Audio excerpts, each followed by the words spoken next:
भीमाशंकर ज्योतिर्लिंग पुण्याच्या आंबेगाव आणि खेड तालुक्याच्या सीमेवर घनदाट जंगलानं वेढलेलं प्राचीन मंदिर।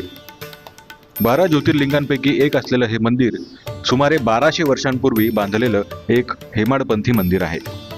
12 ज्योतिर्लिंगांपैकी एक असणारं श्री क्षेत्र भीमाशंकर हे पुणे जिल्ह्याच्या आंबेगाव आणि खेड तालुक्याच्या सरहद्दीवरती आहे। खरं तर निसर्ग सौंदर्याने नटलेल्या परिसरामध्ये वसलेलं हे भीमाशंकर ज्योतिर्लिंग व भीमाशंकर अभयारण्य पाहण्यासाठी देशभराच्या कानाकोपऱ्यातून लाखोंच्या संख्येने भाविक भक्त या ठिकाणी येत असतात।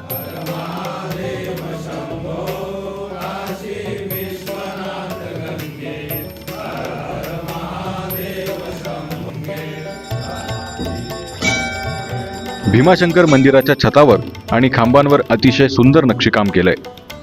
या मंदिर परिसरात शनी मंदिरही आहे।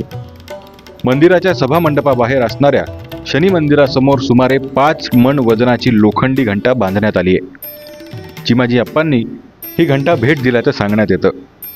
या घंटेवर 1729 अशी अक्षरं इंग्रजीत कोरली आहेत। भीमाशंकर क्षेत्राचा पुराणातही उल्लेख आढळतो।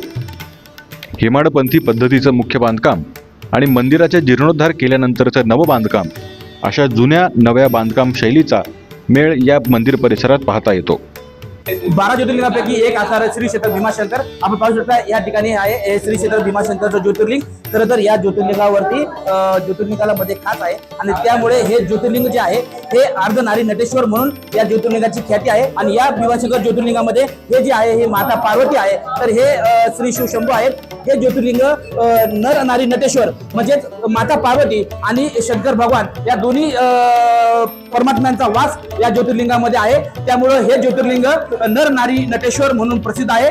आणि 12 ज्योतिर्लिंगांपैकी हे एकमेव असं ज्योतिर्लिंग आहे की जे नर नारी नटेश्वराच्या स्वरूपात असून या ज्योतिर्लिंगाच्या दर्शनासाठी राज्यभरातून लाखो भाविक रोज या ठिकाणी येत असतात।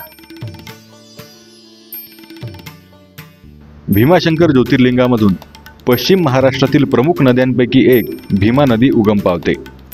मात्र इथं उगम पावणारी भीमा नदी इथेच गुप्त होते आणि पुढे जंगलात 1.5 किलोमीटर अंतरावर पुन्हा प्रवाहित होते।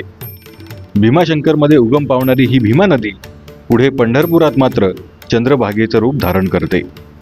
श्लोकाप्रमाणे 6 नंबरचे ज्योतिर्लिंग आहे। त्रेतायुगामध्ये त्रिपुरासुर नामक राक्षसाचा दैत्य होता।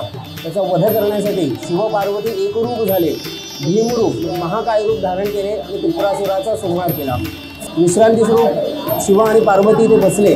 ज्योतिस्वरूप अंश या ठिकाणी ठेवलेला आहे त्यांनी। इथे शिवलिंगामध्ये तुम्ही पाहू शकता, या बाजूला भगवान शिव, या बाजूला शक्ती, हे असं अर्धनारी नटेश्वराचं रूप आहे। 1984 साली या परिसराची अभयारण्य म्हणून घोषणा झाली। हे अभयारण्य दुर्मिळ शेकरू खारीसाठी राखीव आहे। शेकरू म्हणजे उडणारी खार। हा प्राणी तांबूस रंगाचा असून तो फक्त याच जंगलात आढळतो। भीमाशंकर म्हणजे पावित्र्य आणि निसर्ग सौंदर्य यांचा अनोखा संगम आहे। श्री क्षेत्र भीमाशंकर हे 12 ज्योतिर्लिंगांपैकी एक आहे आणि श्लोकानुसार हे 6व्या क्रमांकाचं ज्योतिर्लिंग आहे। खरं तर हे ज्योतिर्लिंग हे अर्धनारी नटेश्वर स्वरूपात असून या ठिकाणी माता पार्वती आणि शिव या दोनही भगवंतांचा वास या ज्योतिर्लिंगामध्ये असल्यामुळे देशभराच्या कानाकोपऱ्यातून लाखो भाविक भक्त या ठिकाणी दर्शनासाठी येत असतात।